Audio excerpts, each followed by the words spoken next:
Uganda is blessed with plus or minus 27 degrees. The weather and the terrain are diverse enough to allow Uganda to become the breadbasket of Africa. Uganda Export Promotion Board is the national focal point for promotion of exports, for promotion of trade. Uganda being an agriculture country, that's why we got our strength to do this business. Most of our products are organic. That's why they are sought after, because they are always fresh, they reach the market very fresh, and they enjoy the best out of it. Hot pepper is number one, then chilies follow, then African garden eggs follow, in that order. Our hot pepper, when applied on steak, gives the best aroma, and that's why it is sought after. The world needs more food. The health situation requires that we eat fruits and vegetables domestically. In Uganda, the fruits and vegetables grow naturally, and that's the beauty. So it means you're taking something natural to nourish you.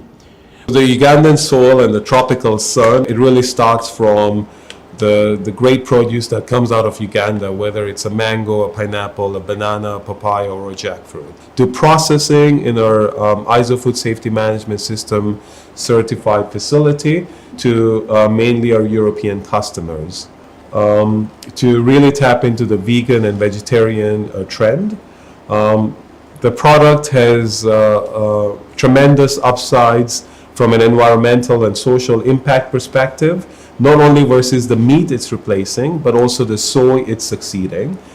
We have, as a company, full control over the entire jackfruit value chain in our ISO Food Safety Management System certified facility.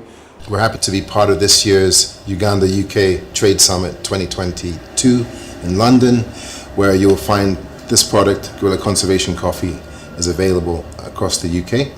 When you purchase Gorilla Conservation Coffee, you're not only saving gorillas one sip at a time, also $1.50 per kilo goes to support the critical work of conservation through public health in Uganda. Uganda is blessed with an abundance amount of fresh water from either the lakes, the rivers, or rainfall. This gives us a comparative and competitive advantage in growing horticultural produce such as flowers that demand 365 days of water.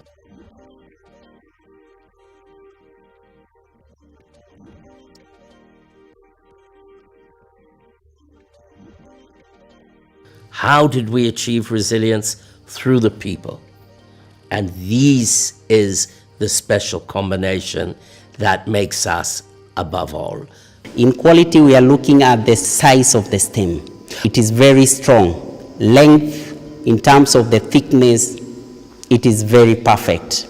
This product called Chives from Maire, Uganda, it is the best, and you will really appreciate, because we are getting positive remarks from the clients. We are part of the agricultural game and building the agricultural business in Uganda and building the people with capacity to run the show. We are dealing with animals that will not have health issues.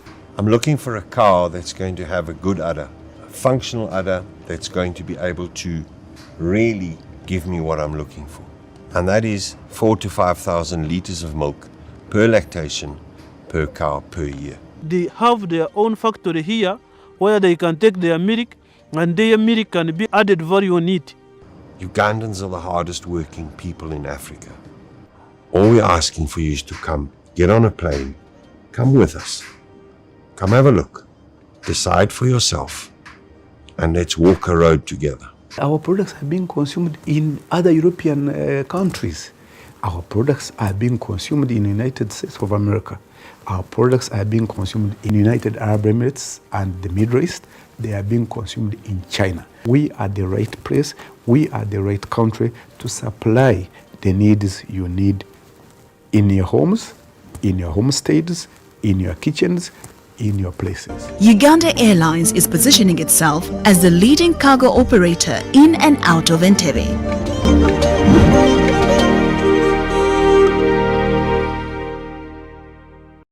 Ladies and gentlemen, my name is Andres Kierpers.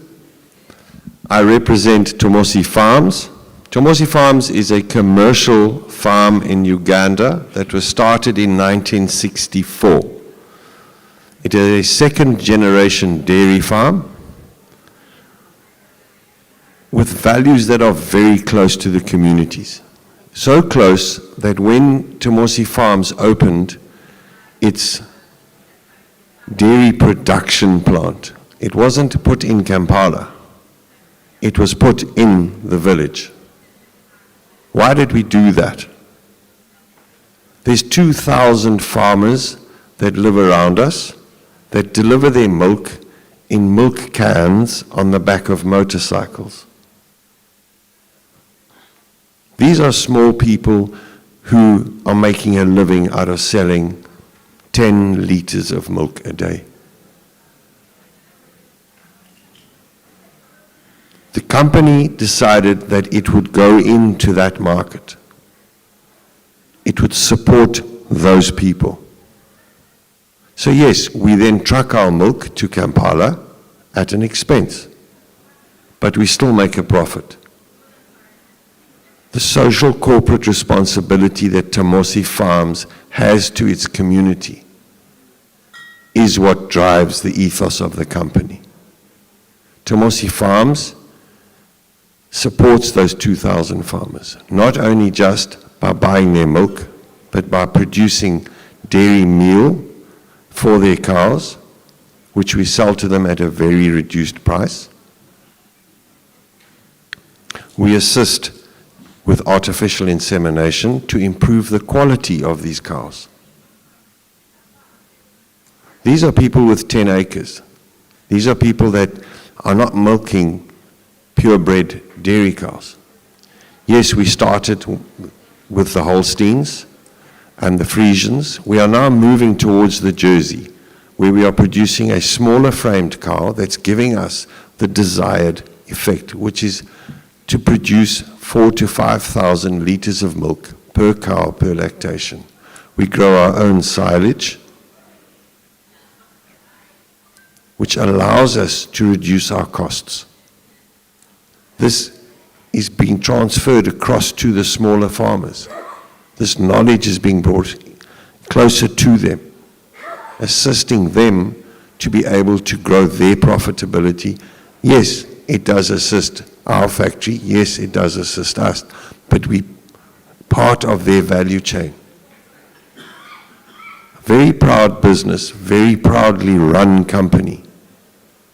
I'm sitting here right now, and the cows are actually being milked.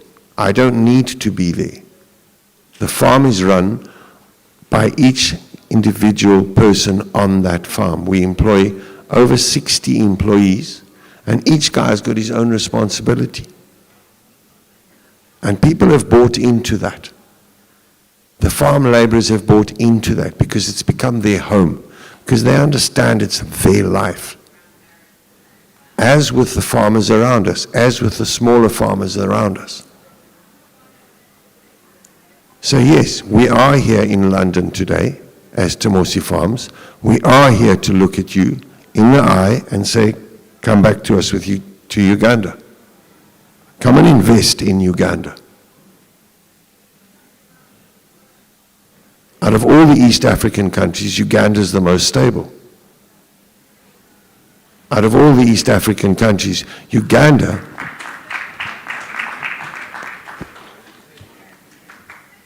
is the most consistent politically. Uganda is the pearl of Africa. It's as simple as that. Winston Churchill got it right. He might not have understood exactly what he was saying. I believe he enjoyed an hot beer. We do make nice beer too, by the way. But Uganda is the pearl of Africa. Now, I'm not Ugandan by blood, by birth, by heritage. I'm African. I'm not British. This is my first trip to England. It's my first trip off the African continent as a 50-year-old man. I'm 11th generation African. I've worked in several African countries, but I'll tell you, Uganda is the place where if you want to invest, you go and invest. And I don't speak only for Tomosi Farms. I speak for every Ugandan that is sitting either next to you or in front of you today. You will not find a country in Africa that is going to give you the returns that Uganda does. I can guarantee you that. Thank you very much.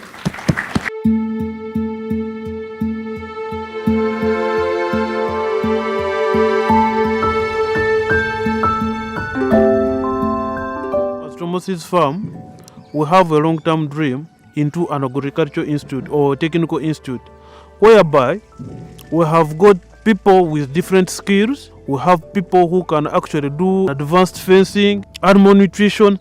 So by bringing the factory to the farmer, we've reduced the value chain for the smaller farmer to afford him the opportunity to earn more money for his milk. But part of our social infrastructure is not just doing that, because it's more than that.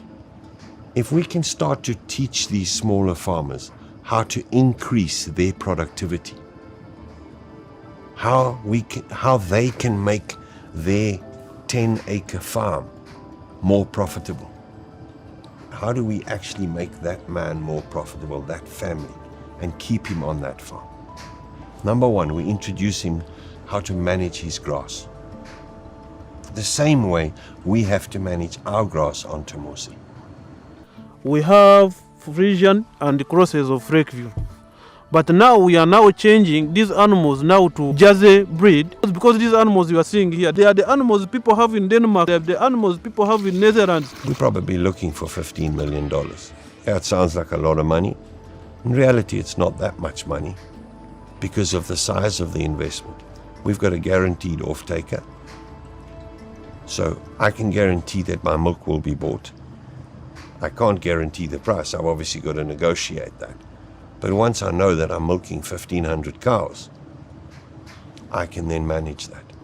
If I can give my milk supplier 20,000 liters a day, I'm in a little bit of a better position to negotiate with him, because I know what his capacity is. I know what his needs are.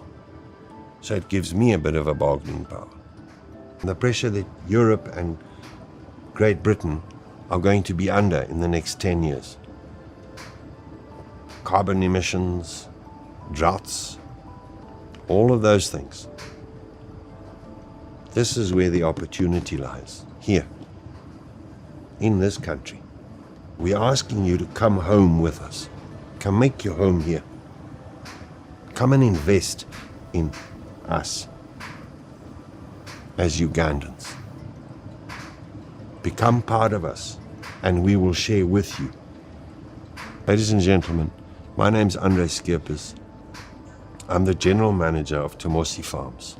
Hello everyone, my name is Perez Jim. I'm originally from Kenya, but I live in the UK in the last 30 or so years. So I have the advantage of being a child of both worlds. And I've used that advantage to the best of my abilities to bring the two worlds together. My sector or area of expertise is in the area of food and agriculture. My focus is on food innovation and new product development. My company name is called Secomo Global Foods Innovation, and we focus primarily on new products that we launch into the market. We have our own retail chain that we store, import, export organic and natural foods. But we also do what we call disruptive manufacturing. We develop products and formulate different products when manufacture, outsource remotely in a concept called disruptive manufacturing. We pioneer a lot of research around food product development, and at the moment we are leading in research and new product development using insects as food. So we are doing both insect education as well as insect as food engineering. Within our offices, we are pioneering industrial research around this very interesting topic of eating insects. But we also do a lot of research. My background is also research around food innovation and use of new ingredients. My biggest motivation is actually using African indigenous knowledge in food to work with European food science so that we are able to pilot new products and new ideas for the benefit of health and the benefit of the environment. And we also have what we call a food retail launch fund, so food businesses that want to launch new products into the European market can use us, and we help by way of sensitizing people on food safety regulations. What can you import, what can you not bring, what can you retail, what can you not retail. We do a lot of food research, as I've said, using new ingredients and new innovations. And my other inspiration is to educate others to understand different requirements for importing and exporting into the UK. A lot of people have assumption that anything can come into the market. And so we have a disconnect where, people are looking for markets and they want to say, we want to go to UK, this is our market, we have these products. And they turn up and say, where is the market? So my inspiration is connecting research, the consumer research. What does the consumer of this market want? And how can your products, whichever part of the world where you're coming from, Uganda, Kenya, Rwanda, Tanzania, or other European markets, how can they succeed in this market? Using new initiatives like packaging innovations, packaging technology is also my very specialist area, but also using all these new buzzwords, sustainability. Before we were very focused on things like quality controls, like ISO standards, BRC standards, global gaps. But now the world has moved on. We are talking about sustainability. We are talking about environmental friendliness. We are talking about responsible sourcing. So how does this play on into the success of your product into this market?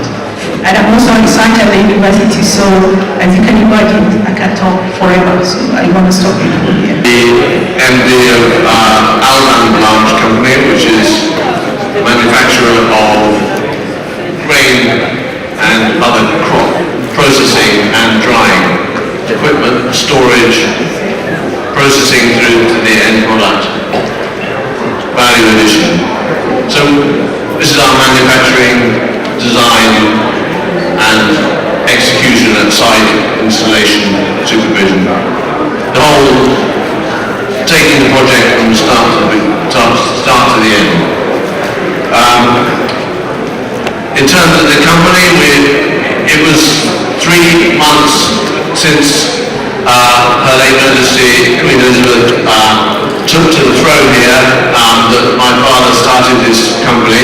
So we're 70 years old this year. In that 70 years we've grown and developed the business. It's changed and we face conditions now. Our client, what we're trying to deliver for our clients is to face the challenges of agriculture in the current age, which is clearly very different from how it was when we started 70 years ago. Different but also the same, because fundamentally the challenges of in our sector, post-harvest, the challenges are similar. We're trying to preserve crops that are being grown and minimize wastage. We're trying to add value. We're trying to deliver a higher value, a higher end product. We're trying to process the end product to a more advanced stage. All those things are the same fundamentally.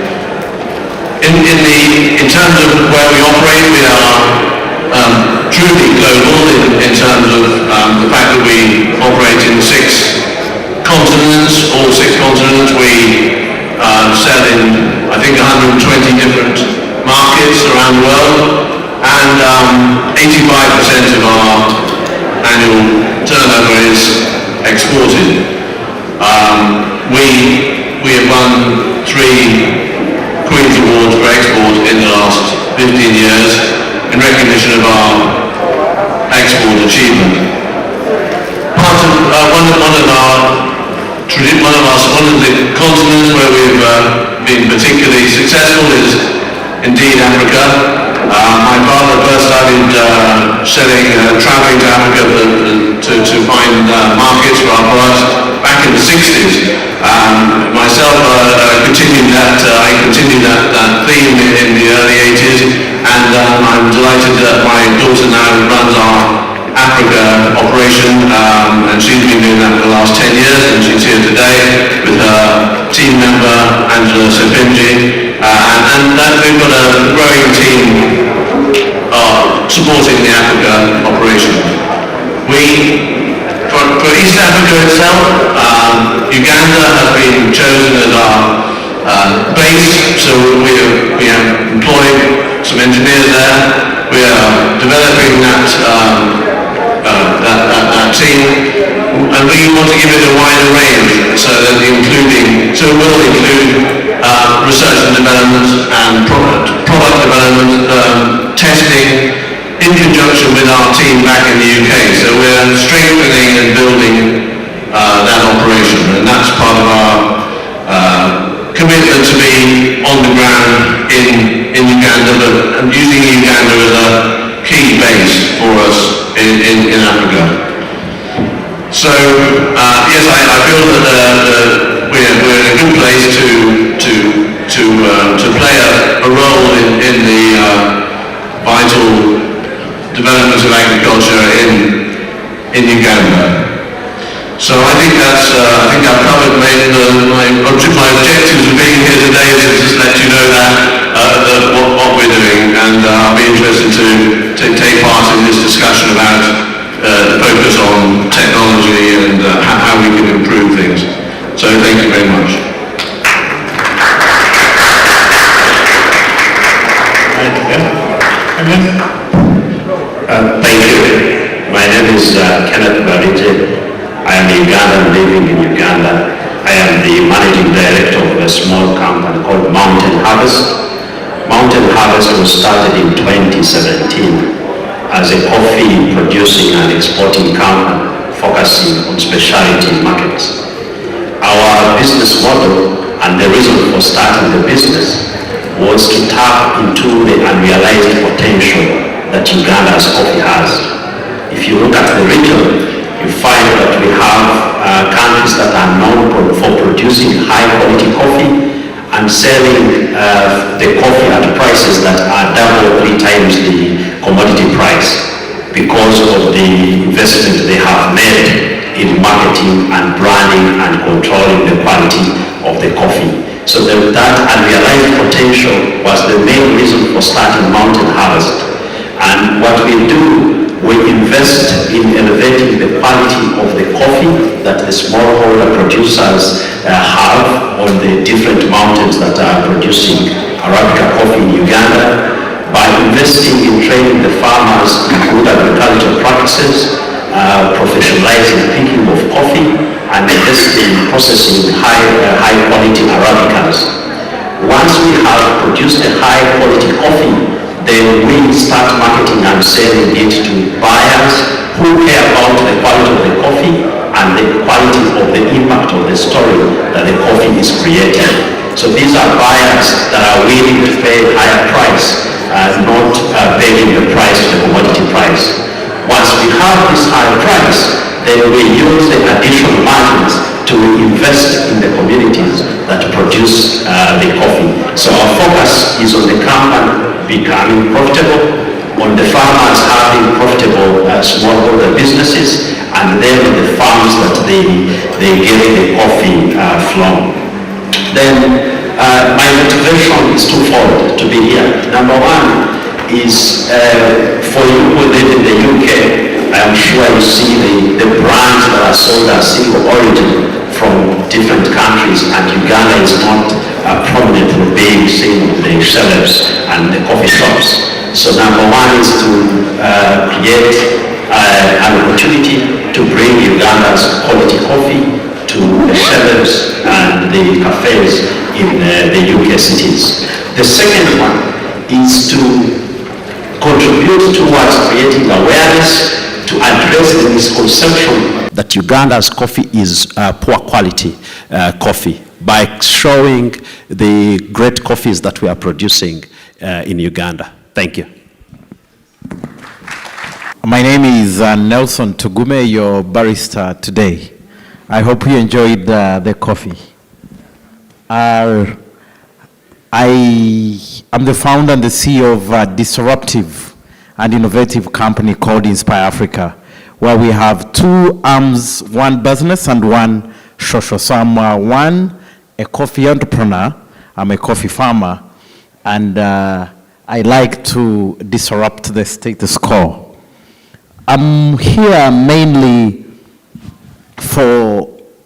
motivated by two reasons. When I was growing up, and I was just 9 years before my dad died, we come from a background of very abject poverty. And I remember those days and times when we used to pick coffee from the coffee chambers with my dad. And I remember my dad pushing pineapples and pineapple juice to the markets, and even calling everyone upon to come and have juice at his wheelbarrow stand. And he used to say, "Akamanyi akanywa." Those who know it come and drink it. But I was happy today to find myself in London serving all of you distinguished, fantastic people that cup of coffee. I'm really delighted and excited about that. On the second fold, friends, is that I'm so passionate about seeing Ugandan coffee to the world, and in this case, to see Ugandan coffee to the UK in its form of taking coffee in the cup. Like he said, once, I think at one point I realized actually, when my mother, after our dad had left us, my mother was selling her coffee at 4,200, which is about £1. And that's the form in how the green bean is. And as you may realize, when you walk to the streets of London, you'll buy a cup at about £2, £3. If you multiply that, if you get one coffee, 1 kilo of coffee can give you about 120 cups. If you multiply by average of £2, you get about 240 pounds. My mother gets only 1 kilo. From her 1 kilo, she gets £1. And someone out there will get another 240 pounds. And I'm advocating, and I hope I have some supporters in this room who will support me and say, from 1 kilo, which my mother sells for £1, there could be some supporters in this room who would say there could be a balanced, fair trade because we all live on this earth. I look at Africa and say, are we children of a lesser God? And that motivates me and give me the passion, even speak people like you, that even when I've carried all those kilograms of kgs, and you know what it means now to get baggage on the plane, that you will not allow me to go back with those kgs.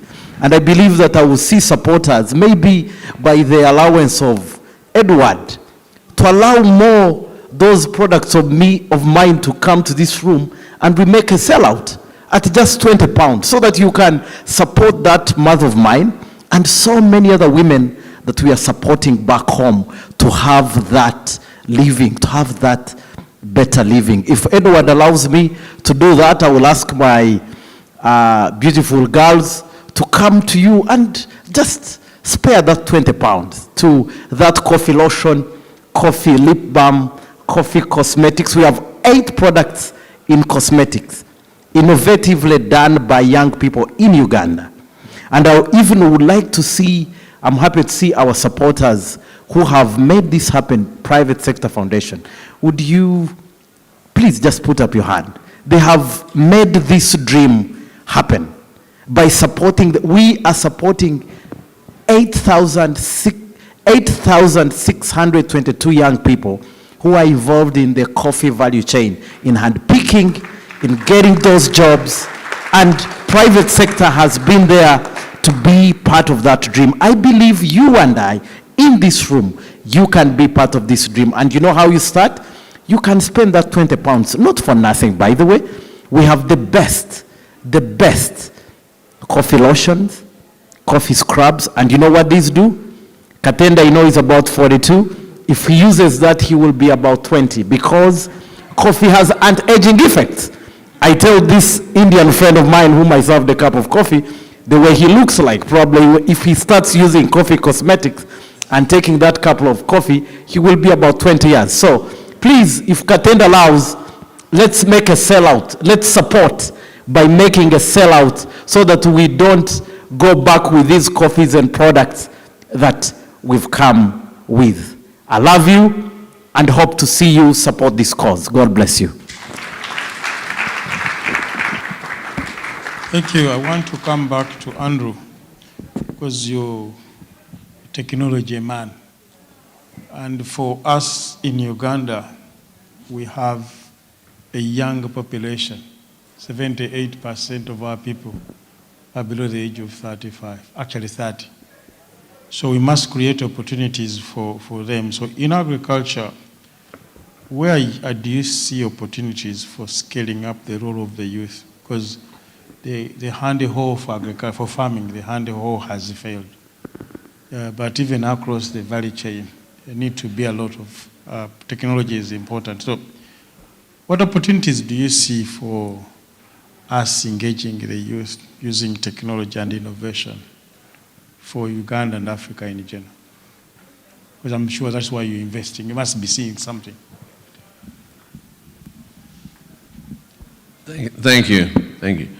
Yes, youth opportunities is such a huge subject, of such huge importance for every African country, I think, because of the demographic situation, the very young population. It's a challenge, and it's also a fantastic opportunity that you have there. I mean, it's in this country our struggle is constantly skills shortage, people shortage. When we're trying to employ people, it's a challenge. In Uganda, there you have that fantastic opportunity of the young generation coming through. If we can only find opportunities for them so that they can, and opportunities not only in the cities. That's the other thing about when we talk about my sector, agriculture, or the sector we're talking about this afternoon, because there's every draw you could have for a young person to go to the cities, but we don't never want to go to the cities, I'm sure. So we've got to find opportunities to see a future in the rural communities, in the regional towns and cities, not only in Kampala. And surely, when it comes to that, it's all about finding agriculture itself.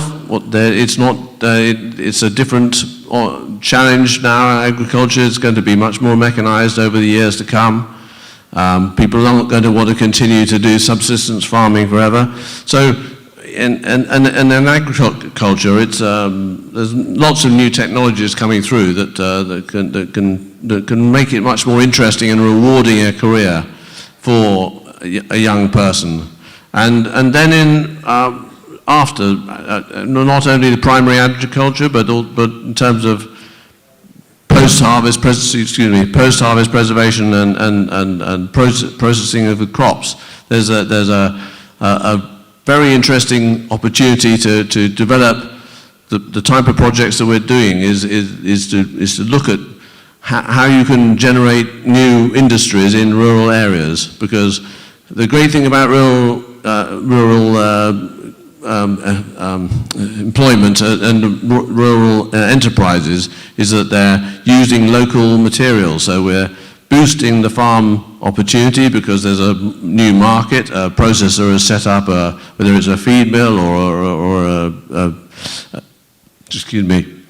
whether it's a grain processing into flour project, that there's a new market for the farmers. So the farmers have a new outlet, and the project itself can develop and grow, and in that project there will be new technologies to be learned. So and all of the factories that are going to be coming up are going to be involving new technology in terms of automation, electronics, and these are areas that the youth is already automatically very well suited because of that they're going to have the affinity with the new technologies, and so that there are lots of new ways that we can engage young people in those new programs and the new investments that will be inevitably happening.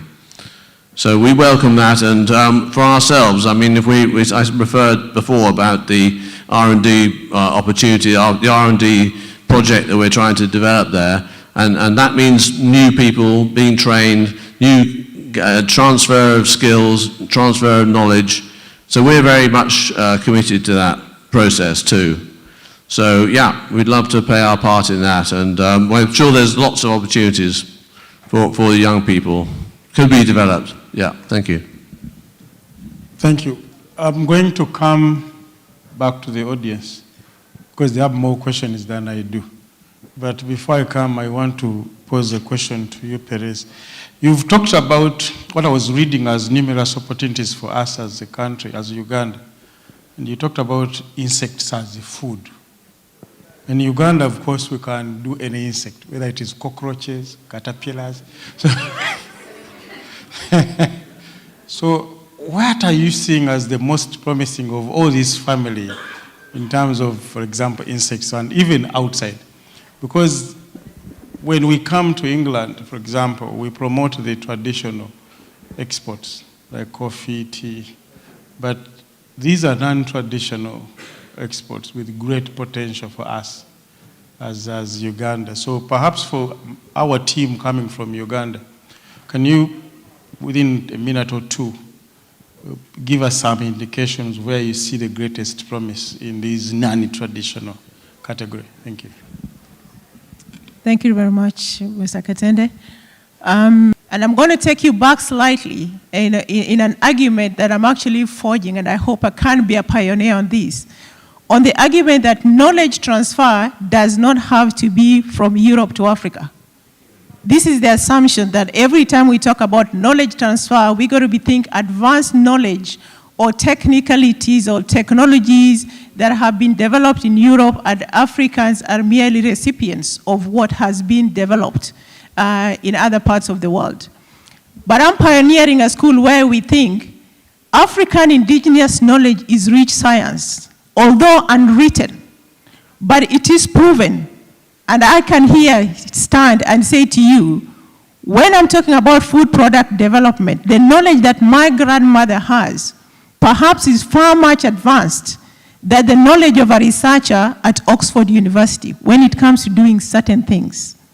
So it's acknowledging that this knowledge and skill already exist. And how does this relate to your question around insect as food? We all know that the world population is increasing. It's projected by the year 2050, we are going to be over 9 billion people in this world. We are living longer. The issue of age and longevity is real, but we also want to age healthy. We don't want to die of disease or malnutrition. And how do we feed 9 billion people when our land is constant? We have issues of climate change, use of water, electricity, and power are all issues. And then we have the ever-ending problem of now, what's it called, pollution, and all the effects and all the ripple effects of this. So the research has proven that protein is one main food that we need globally. You know, you need energy, you need carbohydrates, but you need more protein. So as the population grows, we are going to need alternative sources of protein.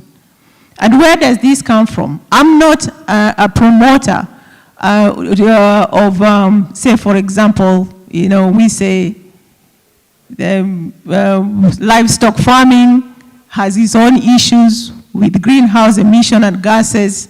That is not my field. My sector is nutritionally what is good for you. And how do you get that nutrition as the most cost-effective way? And this is why researchers now in Europe, all over the world, we are looking at what are the alternative proteins are there.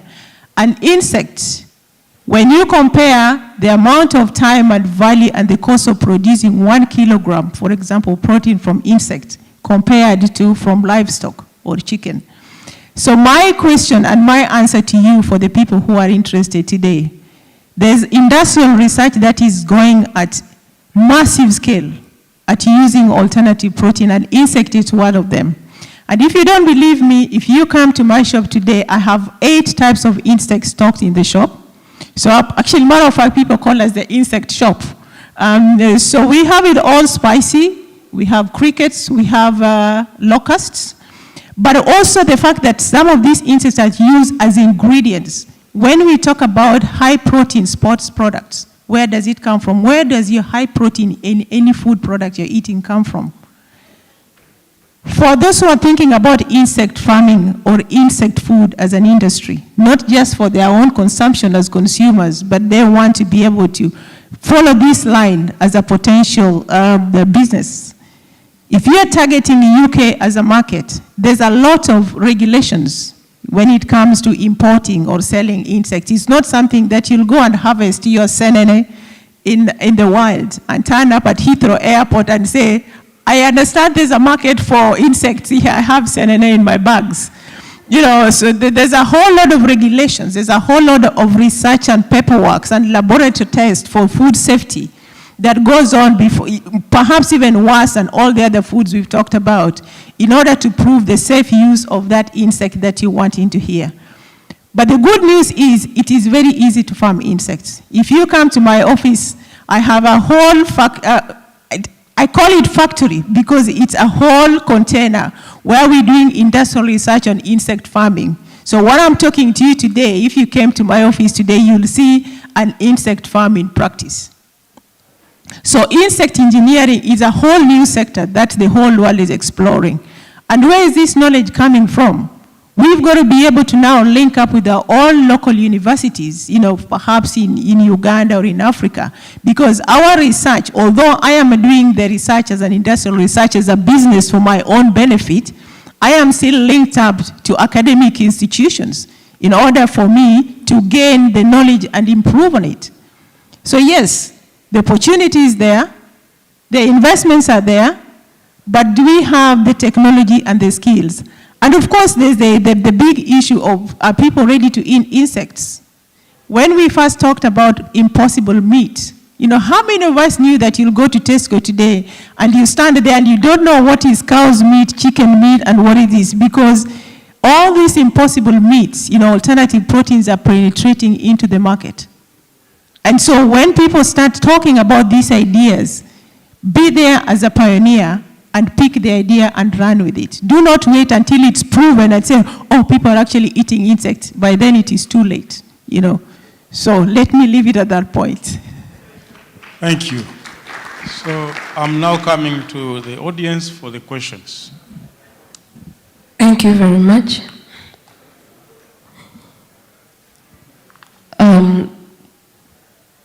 My name is Mary Begmisa. My question goes to Alvan Blanche. My question goes to you. I want to thank you very much, Thomas Farms. Thank you for promoting our country. God bless you. Alvan Blanche, you're talking about, I was looking at you being in Kampala, and I wouldn't trace the location where it is. I'm a representative of the people. How best can our youth join this? Because it looks very good as an engineering company, and our people are looking forward to entering into the IT section.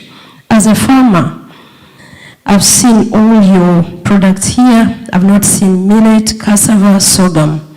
How do our people join up, and then they can be able to also enter the market in processing our products? Thank you. Any other questions? No? Good, good. You have a question. But of course, the other one from my side is that some of the projects we see from especially the West into Uganda are targeting the big boys.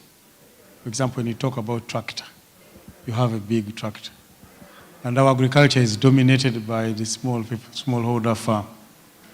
and you find that the technology we get from Europe is basically not helping our people.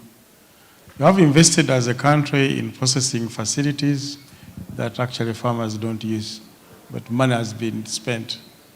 So what is UK doing, which I think your counterparts in China and Japan have tried to address?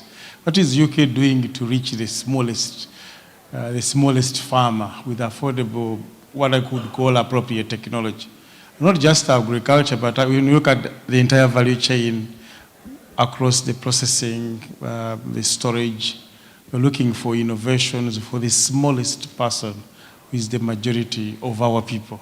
So what do you guys have to offer? And maybe Perez, you could have seen this here somewhere. What do you have to offer that can help the mass as opposed to a few farmers like me? Thank you. I think, yeah, obviously the bulk of the farmers are small, and so how I talked earlier on, reference earlier on to how can we improve the opportunities for smaller farmers. It's too often the farms are too small of themselves to have invest in some technologies, but you can have centres to help. If centres are positioned around the country, you can allow farmers to bring their produce and actually process them, preserve them in a regional, in a sub-regional, in a local town, in the local community. You can have if the structure's there, you can provide the facilities for people to bring their produce, process it, and even take it home again so that they can then sell it as they would have done, or to sell it through the central system. It's difficult to apply technology on a very small scale affordably, certainly if you're exporting it from Europe. So we're conscious of that. We are focused on the bigger projects, but clubbing together is one option, and another option is if we can find a way of developing the operations in Uganda so that they might be able to produce some smaller projects, some smaller equipment in the country, that would also be something that we're interested in. It's a longer term opportunity there. But I certainly agree that it's a key subject. I'm afraid I didn't fully catch everything that you mentioned about before, but I think you were referring to opportunities. Were you referring to energy? I think we're certainly one of our focuses is on seeing if we can find ways to make use of the sun above our head, especially in a country like Uganda, to tackle the huge challenge of how to exist in a world in which fossil fuels will become very expensive, even if you're producing them in Uganda. The cost in a rural community to buy energy, fossil fuel energy, is a really big problem, and we're trying very hard to develop affordable solar drying systems. It's a big challenge though, it's not easy. And that's one of the areas that we want to make use of this local R&D setup. Yes. Yeah, I want to continue from that, and maybe I can ask.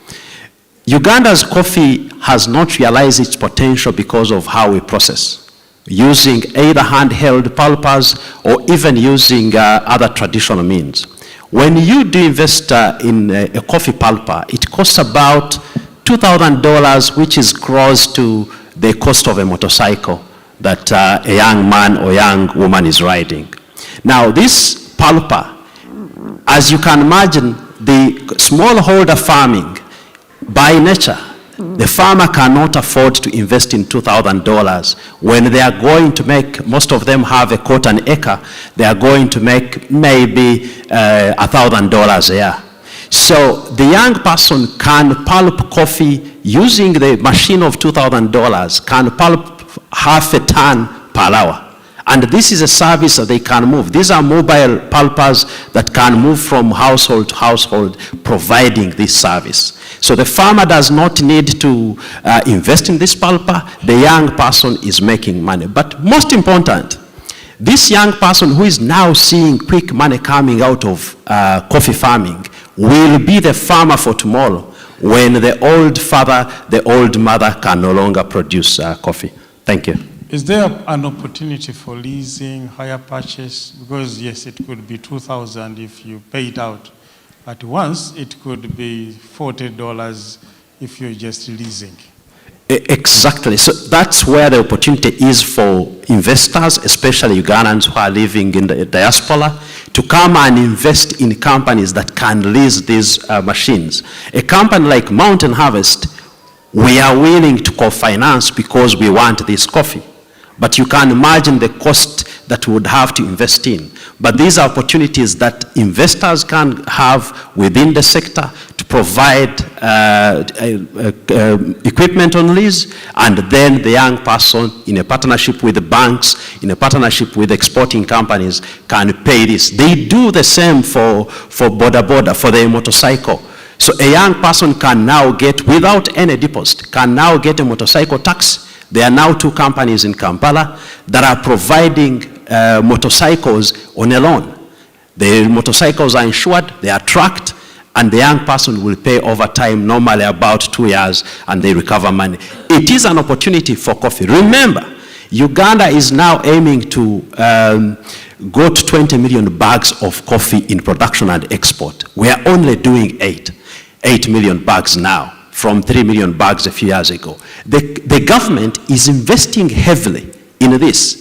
So if you think about it, it is an opportunity of investment because the government is committed for us to go to 20 million bags. All those farmers will need the service. Thank you. Yes, thank you so much. I'd like to add on what my colleague has said, but also by putting things in perspective and quickly assuring and knowing that I'm talking to investors, and probably investors want to look at numbers and understand probably how. So I'm going to talk from a perspective of a Ugandan living in the diaspora, and someone of course would like to go and invest in Africa, in Uganda, in the coffee sector. One, I want to quickly say that the coffee industry around the world is a 426 billion US around the world. So when we're talking coffee, we're not joking. I want to quickly also add and say that you have about 400 million cups taken every day in the United States. Europe is pushing to about 350 million cups a day. China, I see it growing very big. Did you know that we have more coffee shops in Shanghai than New York today? I see the middle 2025 in China right now, leaving tea and taking coffee. It's only our coffee taking in Africa which is still very low. But I also want to put in perspective, and probably before I forget this about climate change, we are threatened by the global warming, especially those countries who are doing Arabica. I mean the Brazil, the Mexico, mostly not the tropics of Uganda, but the up of the tropics. By 2050, if we don't do something, we see the Arabica threatened to go or to die by 50% by 2050. So those who are who love Arabicas, you must fight for climate change. And these are facts that are going to happen, and I think we've seen this happen. So let me go quickly, continue to the numbers. Now, we have Uganda. Let me come back to Uganda. We have on our roadmap a country now destined and saying we must come out of the green bin, we must come out of the raw materials, we must go to value addition. We currently earning about $800 million out of our coffee. And the country's roadmap, the country's aspiration and admiration is to say, let's go to about 3 billion. But there are investments that need to be done to be able to get to 3 billion. Now, one, investment opportunity for anyone who has about maybe $50–60 million. You want to put up a soluble plant in Uganda. Why? Because then you will be able to help us to get all our broken beans, the kafifi beans. Kafifi means the bad beans. Those of you who take soluble coffee always take the bad beans, not the coffee you took today. That's a premium coffee you took today. So that investment of about 50 million will take all our bad beans now to markets in India, to China, and we get these bad beans, which we've been selling at about $1, now raised to about $20. So government's achievement and the aspirations of the people is achieved, but you, the investor who has about 50 million, then you're able to come and tap into that opportunity. Ugandans in the diaspora. I was just doing Chibaro, as our president calls it. Chibaro is mathematics, or some numbers on the balance sheet. Assuming you have only, you come back home, we help you or you help yourself in any way just to put 1,000 coffee trees of Arabica. Just 1,000 coffee trees. And you make sure you get the irrigation and whatever it takes and get 6 kilos on a tree. 6 times 1,000 are times, if you're selling here in this market, assuming you're staying here and you're able to do something which I'm about to say, and you only sell for 20 pounds a kilo, for 1,000 trees, you will be able to get per year 120,000 pounds. How many of us friends would not like to earn that? Just put up your hand if you'd not like. I see, looks like no one. Everyone would like to. So big farmers multiply that 1,000, maybe to 10,000, 100,000. We have 48% of arable land in East Africa being in Uganda.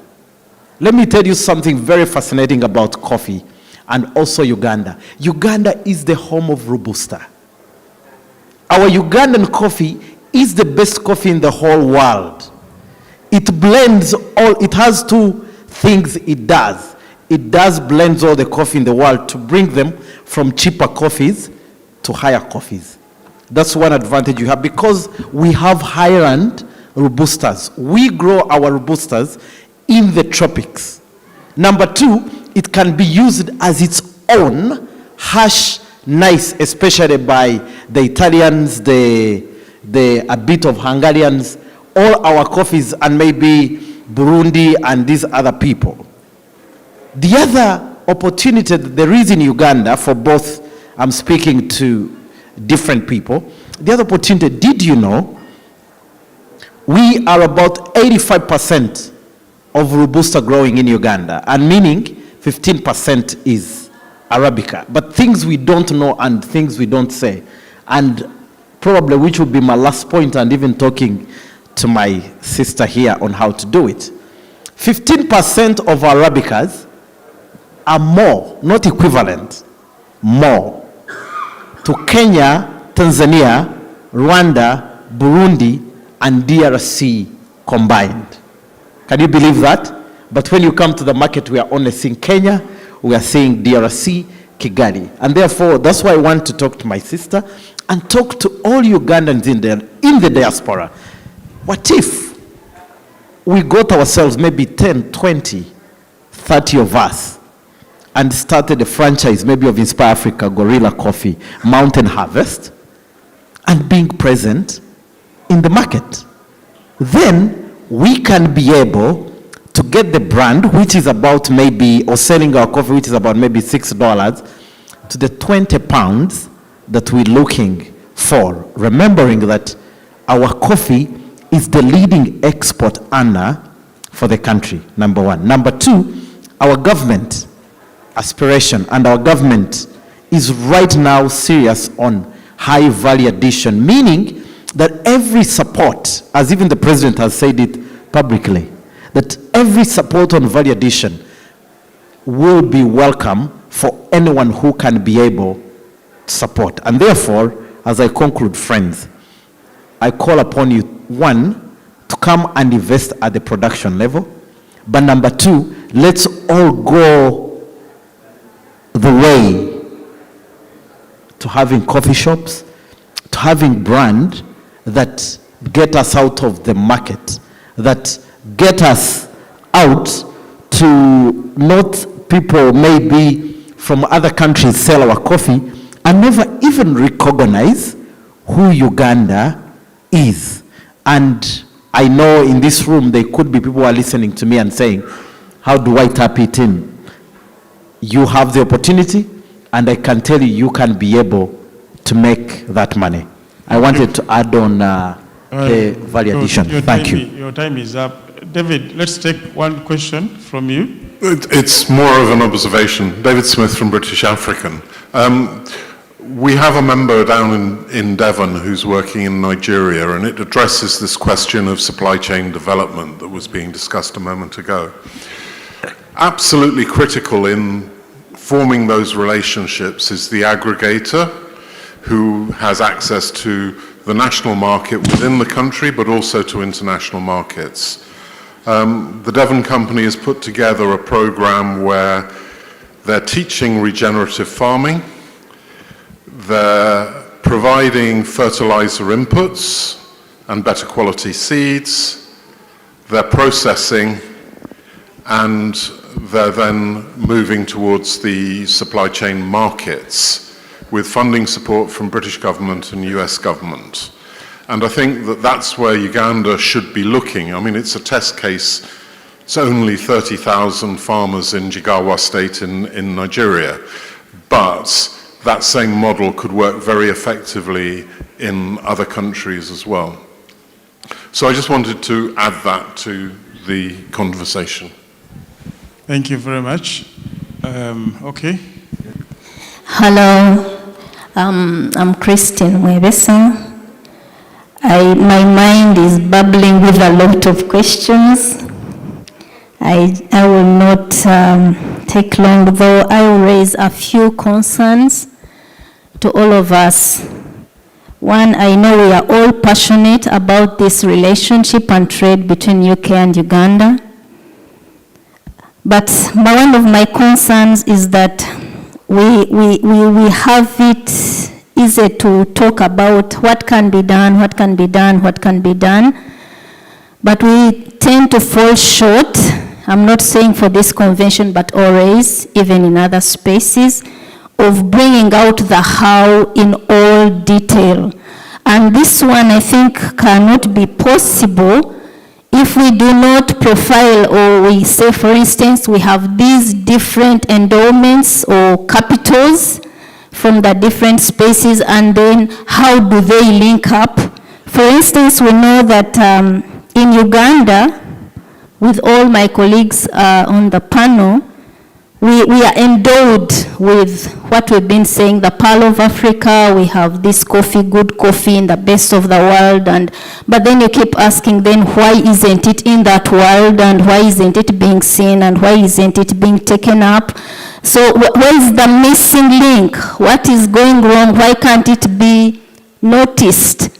Why is it only in the saying and inspiring us to tell us Uganda has the best coffee, but then we don't see it, or we don't know it, and the world doesn't know it? Yet we know some of these answers, unfortunately, but we don't want maybe to bring them out. So I'm trying to raise this concern. For instance, this convention that we have that has been running for 12 years, by the way, I commend you for, despite what happened, losing our queen, you've still managed to make it happen. It's absurd that we have to have it when we lost our queen. May her soul rest in peace. But I would like us to hear one thing, that each convention, these were 3 or 2 points we wanted to work on that will bring out the success stories when it comes to the, for instance, 2023. And that one comes to the how. What is this how? Who will answer this how? Who is responsible for this how? And how can we move together forward successfully, so that we are not lamenting every time we come here what could have been done, what was not done, and what should have been done. I think there is something we are not sharing here. the different endowments and how these endowments, UK, Uganda, can link up together and we move forward and we have a successful outcome. Thank you. Thank you. I think that's what we have time for. Eric, I want you to come and help me here with this British technology and show us his video. But my sister, the how, since the convention started 12 years ago, has always been answered not in a convention. Here we open people's eyes. Business is private. So from here, people have been able to connect with each other. I was in this country when it started. It is because of a convention like this that I went back to Uganda. And I'm now contributing to Uganda's development. So the how is not a public announcement. If I want to do a business with him, I look for him. That's why we create time for networking. So use the networking space to answer the how. So I think the video is ready. Well, thank you for attending, and I think it's been a really interesting exchange of views and comment today, and I'm sure we're all enthusiastic about the opportunities in Uganda, which Andre over there has mentioned very succinctly about just in this film as well, just how great the opportunities are, especially in the agricultural sector. So for our side, Alvin Blanche, we're very pleased to be here and to reconfirm our commitment to being involved in the future of Ugandan agricultural development. So thank you very much. Goodbye. Perez, 1 minute, please. Yes. I'll try to get in 1 minute. My closing remark, I just want us to be realistic and know that when we talk about Uganda, we cannot disconnect it with the world. And so we live in this space where I have my passion and I see things my way, and I forget that there's a world that needs my products or are doing things their way. So I want to close by just reminding us that as we sit here, perhaps in Uganda, our biggest challenge at the moment is post-harvest handling technologies, bulking, helping smallholder farmers, technical skills. But when you look at the other side of the world, they're talking about sustainability. We are talking about lab-grown meat. We are talking about lab-grown coffee. Does anybody in this room know that they have successfully grown coffee in the lab? Why this is relevant to us is whilst we think our most important asset in Uganda perhaps would be our natural resources. We talk about land, we talk about water, we talk about mountains, we talk about heavens, we talk about whatever it is. But on the other side of the world, in their small space maybe half the size of this room, they are growing their cultured coffee and perhaps even tasting better than our natural coffee. And this is the reality. So when we look about our reality and where they are and the space that is between us, this is where our thoughts and creativity, we should exist in this space because this is how we close the divide. What other research and innovations are we bringing whilst we have this knowledge in our mind that on the other hand of the world, they are doing what we can do with natural resources, but they are doing with research, innovation, and investment using small spaces. And then finally, while we are talking about building industries and factories, physical factories and industries, they are talking disruptive manufacturing, portable, replicable factories that can be imported to you on a container. You're going to spend 3-6 years building a physical factory, running it on energy, and they're talking about sustainability. The space she's talking about and where she's coming from, the how. First and foremost, we need to understand that we need to probably get out there in the trenches. He's a farmer. He knows how his coffee is growing and what it takes, by the way, to get that cup of coffee there. It's huge. It's quite a lot. I wish we can appreciate that. Maybe at times even the market doesn't want to appreciate that. But I'm also realizing the how. We need to, like Katende said, we need to synergize. We need to create partnerships. We need, if you want to see by the end of this year, maybe next UK convention, to have a Ugandan coffee shop in the UK, we must create those partnerships so that we aggressively get into the market. I've understood and realized that actually, bluntly, Ugandans, no one is going to go in the market for you. You either do it, or do it. No one is there to go in the market for you for your coffee. Like she said, what's not happening? Ugandan coffee is good, but how come it's not branded in the market? Maybe it's there, but you never realize in the market. I wanted to quickly say the how and the space that she talked about. And in 5 seconds, I want to thank the organizers of this event. It was great. Thank you. The how. We're all going to go the how. It's simple. Uganda has an opportunity for foreign investment in Uganda. So whoever's asking the how is, Air Uganda have got plenty of tickets. You can book a flight to Kampala tomorrow morning. That is how. Start there. Not here, there. Which way is south? I think it's that way. Okay?